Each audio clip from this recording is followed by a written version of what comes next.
లైఫ్‌లో ఎవరిని తక్కువ చూడొద్దు, తక్కువ అంచనా కూడా ఎయొద్దు. ఎవరి టాలెంట్ ఆళ్ళది. ఈరోజు ఇప్పుడున్న జనరేషన్‌లో ప్రతి ఒక్కరికి ఒక్కొక్క టాలెంట్ ఒక్కొక్కరికి ఉంటది. సో, నేనేమంటున్నా అంటే రిచ్ మ్యాన్‌ని, పూర్ మ్యాన్‌ని తీసుకోండి. ఇద్దరికి 1, 1 రూపీ ఆస్తులన్నీ పక్కన పెట్టేసేయండి. 1, 1 రూపీ ఇయ్యండి. ఎవరు ముందు రిచెస్ట్ మ్యాన్ అయితాడో 100% పేదోడైతాడు. వానికున్న తెలివి, వానికున్న స్కిల్స్ ఏందనంటే ఎటు చూడ ఏమైనా చేయాలంటే డబ్బు అడ్డం వస్తది. సో, కొంచెం చాలా తెలివితో ఆలోచించండి. 100% సక్సెస్ ఉంటది. ఫ్యూచర్ ఇంకా చాలా మంచిగుంది. ఈ ఫార్మింగ్ అనే కాదు, ఏదైనా సొంత బిజినెస్ అది చిన్నదైనా, పెద్దదైనా సరే ఏది తక్కువ 100% అనుకోకండి.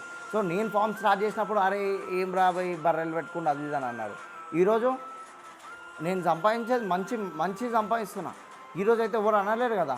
సో, మీరు దాని మీద ఫోకస్ చేయండి. 100% సక్సెస్ కొట్టినారనుకో, మీరు తిరిగి ఆ సక్సెస్‌తోనే సమాధానం చెప్పండి. మన టైం వేస్ట్ చేసుకోవద్దు. వాడన్నాడు బాధపడడము ఇవన్నీ పడొద్దు. మనం వాళ్ళ సక్సెస్‌తో 100% కొట్టాలి వానికి. ఎట్లా అంటే కొడితే గట్టిగా తాకాలి. నేను కొట్టినా, మంచోళ్ళకి కొట్టినా నేను. అంటే ఇది నా ప్రౌడ్‌గా నేను చెప్పట్లే గానీ, నన్ను ఎవరైతే ఇజ్జత్ తీసినారో 100% వాళ్ళకి మూతి మీద కొట్టిన వాళ్ళందరికీ.